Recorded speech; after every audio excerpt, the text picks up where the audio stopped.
We are watching you. We know what you think. What if I tell you, your thoughts are not really yours?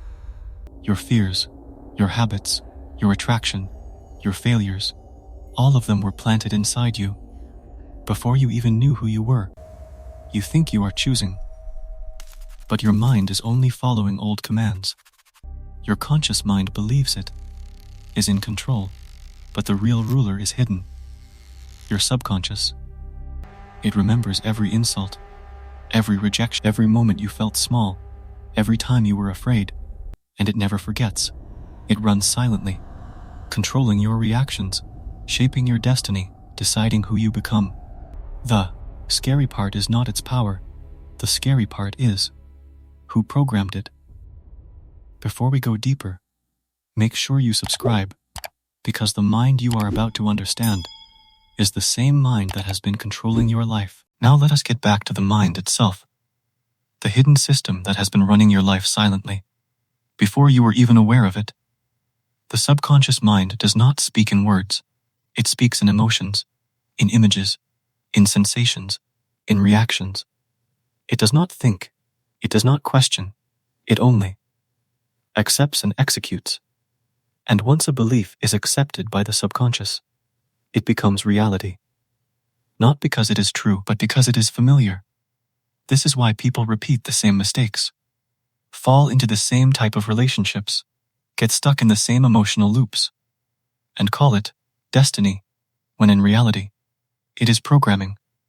Your subconscious was formed when you were most open, most defenseless, most trusting. In childhood, every tone of voice, every expression of love or rejection, every moment of fear or safety, was recorded not as memory, but as instruction. The child mind does not ask, is this right or wrong? It only asks, is this safe or dangerous? So if love came with control, the mind learned that control is love. If attention came with pain, the mind learned that pain is normal. If silence came with abandonment, the mind learned that closeness is temporary. These emotional equations stay hidden, but they direct your adult choices. You do not choose partners. You recognize patterns. You do not choose fears. You activate memories. You do not choose reactions. They are triggered automatically. This is the dark truth of the subconscious. It is not logical. It is not moral. It is not wise. It is loyal to the first emotional programs it received.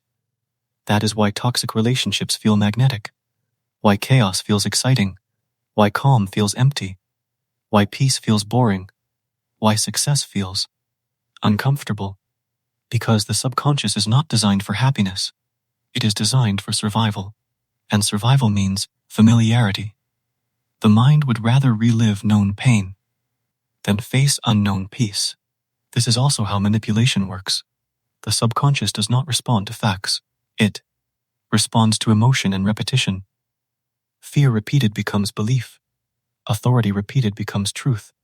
Emotion repeated becomes identity. This is why propaganda works, why cults work, why emotional abuse works, why advertising works, why mass psychology works.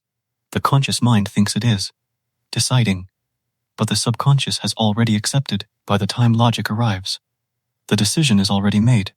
The subconscious is the silent gatekeeper of attraction, of trust, of danger, of desire, of identity. And once something passes that gate, it becomes part of you. This is why people sabotage themselves, not because they are lazy, not because they are weak, but because their subconscious is protecting them from a danger that no longer exists. Success once meant pressure, so the mind avoids it. Visibility once meant judgment, so the mind hides. Love once meant loss, so the mind keeps distance. Power once meant punishment, so the mind stays small. The body moves forward, but the subconscious pulls backward, and the person calls it fear, or lack of motivation, or bad luck. But it is protection, outdated protection.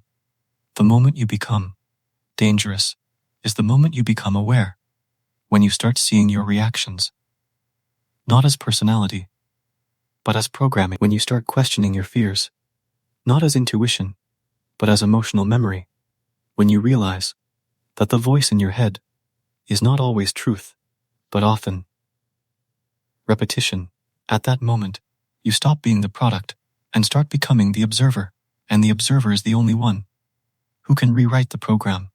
The subconscious learns through repetition, through emotional intensity, through imagination, through association. That is how it was conditioned.